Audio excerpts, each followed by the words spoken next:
Hello viewers. इस YouTube channel में आपका बहुत बहुत स्वागत है। टेट सीटेट परीक्षा 2026 के लिए गणित पेडागोगी के महत्वपूर्ण प्रश्न। नंबर 1, पामेला लीबेक की पुस्तक का नाम क्या है?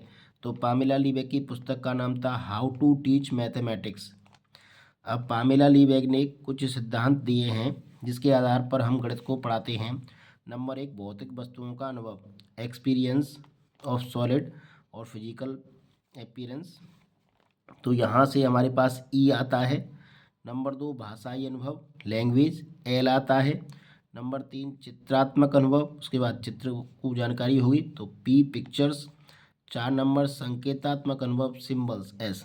भौतिक वस्तुओं के द्वारा सीखे अनुभव के द्वारा सीधे भाषा के माध्यम से सिखाना, चित्र के माध्यम से सिखाना और फिर चिन्ह या संकेत के माध्यम से सिखाना। प्रश्न है यहाँ पर, निम्न में से कौन सा क्रम प्राकृत संख्याओं की योग सिखाने की शुरुआत के लिए उपयुक्त होगा? प्रासंगिक स्थिति के द्वारा एक अनुभव प्रदान करना, स्थितियों को चिन्हों से प्रदर्शित करना, स्थिति को मौखिक रूप से समझना, चित्रों के माध्यम से स्थितियों को समझना। तो सबसे पहले हमारा आता है प्रासंगिक स्थिति के द्वारा एक अनुभव प्रदान करना। तो यहाँ पर जैसे मैंने देखा कि भाषाई वस्तुओं का हमें अनुभव प्राप्त करना है, ई आएगा सबसे पहले। तो ए पॉइंट पहला आएगा।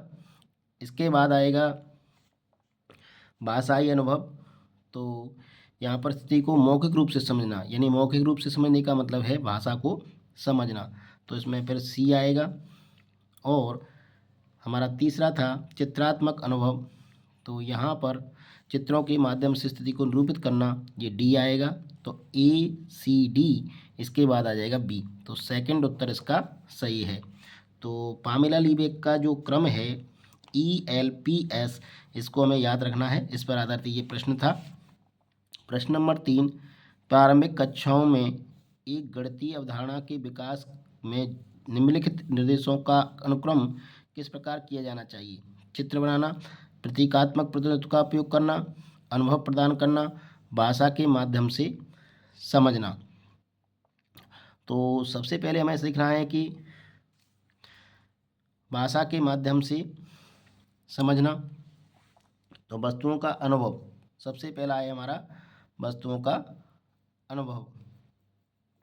तो यहाँ पर देखिए अनुभव प्रदान करना, 3 नंबर हमारा पहले आएगा। सबसे पहले 3 नंबर आएगा। तो 3 नंबर वाला इसमें है और इसमें है, ये तो कट जाएंगे दोनों। तो इसके बाद आ जाएगा हमारे पास भाषा के माध्यम से समझना। दूसरा है हमारा लैंग्वेज, लैंग्वेज। तो 4 नंबर आ जाएगा। तो 3 4 1 2 ये सी में दिया हुआ है, इसलिए इसका उत्तर हो जाएगा सी।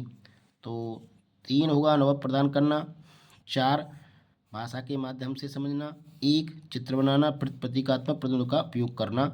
ये पामेला लीबेक की के गणित सीखने के क्रम हैं। प्रश्न नंबर 4, कक्षा 3 में चतुर्थांश 1/4 की संकल्पना समझाने के लिए अध्यापक को कौन से उचित अनुक्रम का अनुसरण करने की आवश्यकता है? तो जैसा कि हमने बताया पामेला लीबेक की जो गणित सीखने की क्रम है ELPS, उसको याद रखना है और इस प्रश्न का उत्तर उसी के आधार पर देना है। तो यहाँ पर हमें चतुर्थांश 1/4 के प्रतीक को श्यामपट्ट पर लिखना, ठोस पदार्थ लेकर उसे चतुर्थांश में बांटना, चतुर्थांश के प्रदर्शित करने वाले चित्र बनाना। तो सबसे पहले आएगा ठोस पदार्थ लेकर उसे चतुर्थांश में बांटना। तो ठोस पदार्थ वाला आ जाएगा, इसमें 2 नंबर।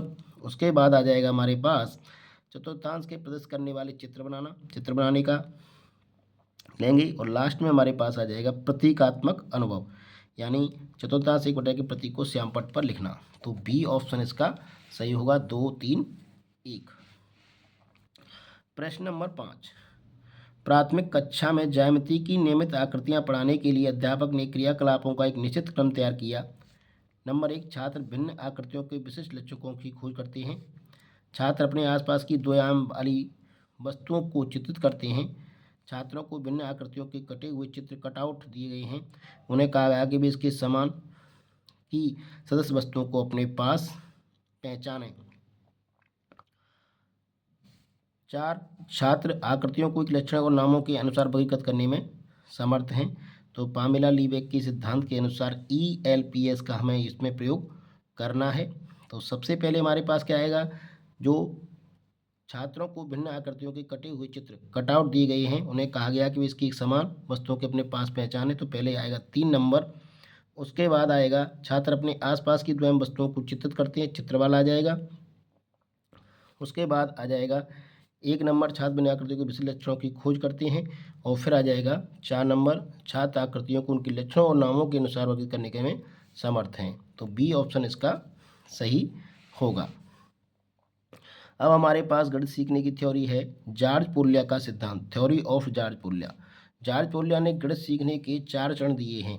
एक, समस्या को समझना, पहला चरण है समस्या को समझना। दूसरा, एक योजना तैयार करना, उस समस्या को हल करने की एक योजना तैयार करना, योजना को फिर लागू करना, और उसके बाद जो उत्तर आए उसको पुनः जांचना।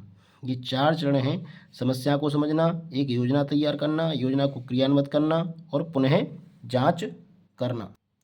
प्रश्न नंबर 6, कौन सा एक चरण पोल्या द्वारा दिए समस्या समाधान के चरणों में से नहीं है। समस्या को समझना इसका पहला चरण होता है, फिर योजना बनाना, पुनः योजना बनाना, योजना का संचालन करना। तो समस्या को समझना, योजना बनाना, योजना को लागू करना ये है, पुनः योजना बनाना इसमें शामिल नहीं है, यानी उत्तर की जांच करना है चौथा चरण, जबकि पुनः योजना बनाना नहीं है। तो सी ऑप्शन इसका सही है, इसमें सही नहीं है, इसमें नहीं नेगेटिव वाला है। तो 7 नंबर, कौन सा पोल्या की समस्या समाधान के प्रतिरूप मॉडल के चरण में नहीं है। समस्या को समझना, कलन विधि को याद करना, योजना बनाना, पुनः जांचना। तो यहाँ पर कलन विधि को याद करना, memorising the algorithms is not in the steps of Polya's, Polya के स्टेपों में प्रतिरूप मॉडल में नहीं है। समस्या को समझना, योजना बनाना, योजना को लागू करना और पुनः जांचना, ये 4 चरण हैं। प्रश्न नंबर 8, पोल्या की समस्या समाधान मॉडल का सही क्रम क्या है। समस्या को जानना, योजना तैयार करना, पुनः जांचना, योजना को क्रियान्वित करना। तो ये गलत है, पुनः जांचना इसमें बाद में आएगा। समस्या को समझना, योजना तैयार करना, योजना को क्रियान्वित करना, पुनः जांचना, बी ऑप्शन इसका सही है। तो 8 का बी ऑप्शन सही है। प्रश्न नंबर 9, जॉर्ज पोल्या के अनुसार कौन गणित में समस्या समाधान से न्यूनतम संबंध रखता है। समस्या को समझना, समस्या को हल करने के लिए योजना बनाना, समस्या को एकमात्र पृथक चल खोजना, उत्तर की व्याख्या करना। तो यहाँ पर जो 9 का सी है, समस्या को एकमात्र पृथक चल खोजना, ये गलत है। इसका न्यूनतम संबंध पोल्या के समस्या समाधान से है। अब हमारे पास है न्यूमैन का त्रुटि विश्लेषण सिद्धांत। इसके अनुसार समस्या को पढ़ना, समस्या को समझना, गणितीय चिन्हों का रूपांतरण करना, प्रक्रिया चरण कार्यविधि का निष्पादन करना और 5वां है उत्तर प्रतिपादन करना, कोडिंग आंसर। प्रश्न नंबर 10, न्यूमैन के त्रुटि विश्लेषण के 5 नियम हैं, वे यादृच्छिक क्रम में दिए गए हैं, यानी रैंडमली दिए हुए हैं। नंबर 1, प्रश्नों को समझना, नंबर 2, गणितीय चिन्हों में रूपांतरण, नंबर 3, प्रश्नों को पढ़ना, 4, उत्तर को प्रतिपादन करना, 5, गणितीय कार्यविधियों का निष्पादन करना। उपरोक्त का सही क्रम क्या है। तो हमें इसमें सही क्रम बताना है।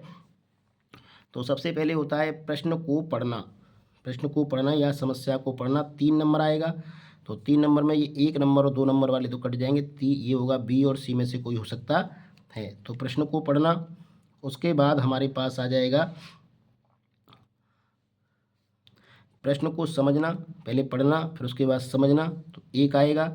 उसके बाद आ जाएगा हमारे पास गणितीय चिन्हों में रूपांतर करना, गणितीय 3 नंबर का है, गणित के चिन्हों में रूपांतर करना। तो यहाँ से हमारे पास 2 आ जाएगा, गणितीय चिन्हों में रूपांतर करना, तो 3, 1, 2। उसके बाद आ जाएगा गणितीय कार्य विधियों का निष्पादन करना, 5। उसके बाद आ जाएगा 4, उत्तर को प्रतिपादित करना, 4। बी ऑप्शन इसका सही है। प्रश्न नंबर 11, न्यूमैन के अनुसार विद्यार्थी समस्या इबारती सवाल को हल करने में सक्षम हो, इससे पहले वह 5 स्तरों को पूरा करे। ये स्तर नीचे यादृच्छिक क्रम में दिए गए हैं। पूछे गए कार्य को समझना, समस्या को पढ़ने में सक्षम होना चाहिए, आवश्यक गणितीय सक्रियाओं को करना, गणितीय मांग के अनुसार समस्या का अनुवाद करने की आवश्यकता। तो इसका सही क्रम है, सबसे पहले हमें देगा समस्या को पढ़ने में सक्षम होना चाहिए। तो 2 नंबर है, समस्या अगर आ गई है तो उसको पढ़ने में सक्षम होना चाहिए, यानी हमारा है समस्या को पढ़ना। पहला हमारा चरण क्या था, समस्या को पढ़ना, तो इसमें आ जाएगा 2 2 नंबर वाला यानी ये और ये इनमें हो सकता है, 1 नंबर वाला तो होगा नहीं।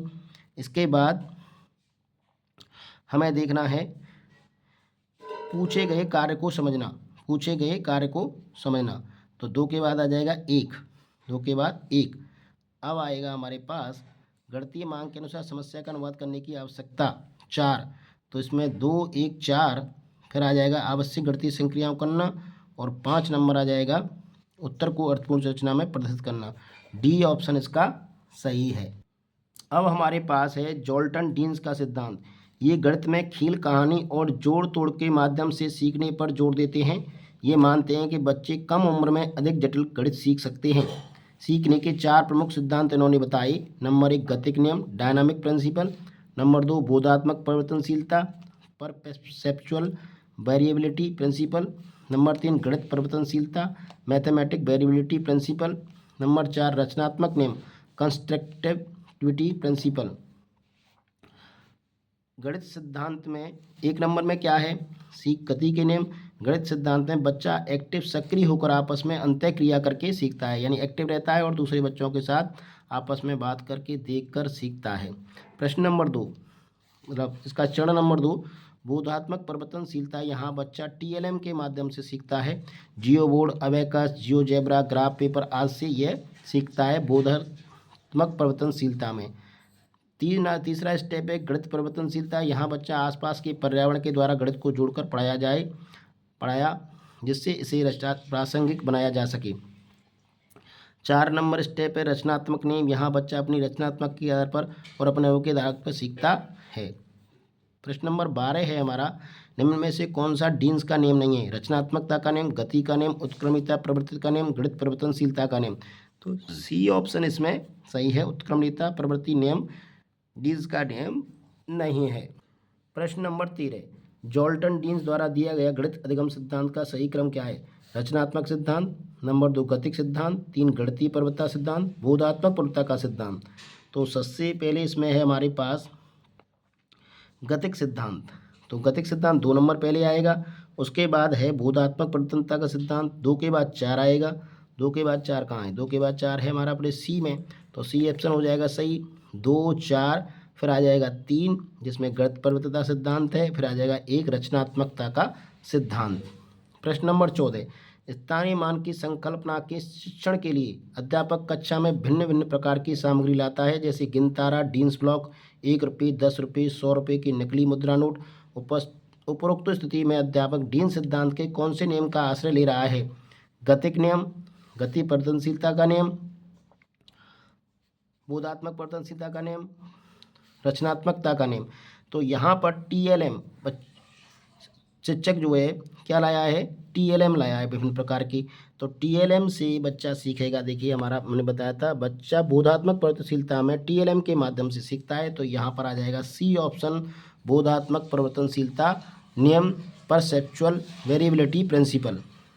अब आ गया हमारे पास जीन पियाजे के सिद्धांत, थ्योरी ऑफ जीन पियाजे। ये बाल मनोविज्ञान में होता है लेकिन इसमें कुछ गणित से भी संबंधित है। तो इसकी जीन पियाजे की जो अवस्था है, संवेदिक प्रेरक अवस्था, सेंसरी मोटर स्टेज 0 से 2 वर्ष, पूर्व सक्रियात्मक अवस्था 2 से 7 वर्ष, प्री ऑपरेशनल स्टेज 3, मूर्त सक्रियात्मक अवस्था कंक्रीट ऑपरेशनल स्टेज 7 से 11 वर्ष, 4 औपचारिक अमूर्त सक्रियात्मक अवस्था फॉर्मल ऑपरेशनल स्टेज 12 वर्ष से ऊपर। भौतिक राशियों के मापन के संरक्षण का जीन पियाजे का क्रम है संख्या, बच्चा सबसे पहले संख्या, उसके बाद लंबाई, फिर वजन या भार, उसके बाद आयतन, इन चीज़ों को सीखता है। ये क्रम है संख्या, लंबाई, वजन और आयतन। जीन पियाजे द्वारा दिए गए ज्ञान के कथनों में से कौन सा कथन सही है। संख्याएं भौतिक ज्ञान में आती हैं क्योंकि बच्चे संख्याओं को वस्तुओं की गणना से संबंधित करके सीखते हैं। संख्याएं सामाजिक परंपरागत ज्ञान में आती हैं क्योंकि बच्चे इन्हें वास्तविक दुनिया के अनुभवों से सीखते हैं। सी, संख्याएं तर्कसंगत गणितीय ज्ञान में आती हैं क्योंकि ये संख्याएं हैं जिनकी रचना बच्चा मन में करता है। संख्याएं सामाजिक सांस्कृतिक ज्ञान में आती हैं क्योंकि प्रत्येक संख्या का अलग अलग तरीके से दर्शाया जाता है। तो सी ऑप्शन इसका सही है। तो संख्याएं तर्कसंगत गणितीय ज्ञान में आती हैं, यानी गणित क्या है, तर्क से संबंधित है क्योंकि संख्याएं हैं जिनकी रचना बच्चा मन में करता है। प्रश्न नंबर 16, पियाजे के प्रस्ताव के अनुसार माप की विभिन्न भौतिक राशियों के संरक्षण की योग्यता के विषय में सही क्रम को पहचानिए। आयतन के संरक्षण की समझ द्रव्यमान के संरक्षण से पहले आती है। भार के संरक्षण की समझ संख्याओं के संरक्षण से पहले आती है। लंबाई के संरक्षण की समझ संख्याओं के संरक्षण से पहले आती है। भार के संरक्षण की समझ आयतन के संरक्षण से पहले आती है। तो हमने देखा अभी कि सबसे पहले संख्या आएंगी, उसके बाद लंबाई आएगी, फिर वजन आएगा, फिर आयतन आएगा। तो भार आयतन से पहले क्या आ रहा है? वजन आ रहा है। भार के संरक्षण की समझ आयतन के संरक्षण से पहले आती है। डी ऑप्शन इसका सही है। प्रश्न नंबर 17, किसने कहा गणित वह भाषा है जिसमें ईश्वर ने ब्रह्मांड को लिखा है? यार ब्रह्मांड को लिखा है, ये कहना है गैलीलियो का। किसका कहना है? गैलीलियो का। तो ये थे कुछ महत्वपूर्ण प्रश्न एवं सिद्धांत जो आगामी टेट सीटेट परीक्षा के लिए महत्वपूर्ण प्रयोग हो सकते हैं। आशा करता हूँ आपको ये वीडियो पसंद आया होगा। अगर वीडियो पसंद है तो लाइक ज़रूर कर दें, चैनल को शेयर एवं सब्सक्राइब भी कर लें। वीडियो देखने के लिए बहुत बहुत धन्यवाद।